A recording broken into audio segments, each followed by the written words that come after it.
Yaani kuhandle Mwarabu ni ngumu. Tell me why.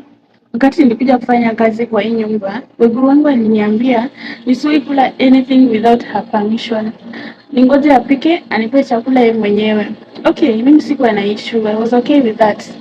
Alafu leo ametuma mtoto wake akamwambia aniambie nisiwahi oga more than 1 time a day. Honestly, nawezaje kosa kuoga na hii joto mingi hivi?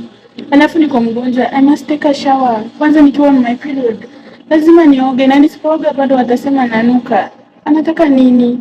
Nimechoka. Huyu mwanamke anataka nini? Lakini nimevumilia kwa huyu Mwarabu. Yaani, oh my God.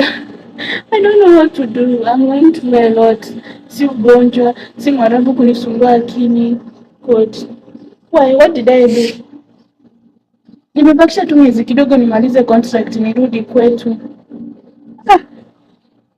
Tena kurudi kwa ofisi tena kuanza tena upya.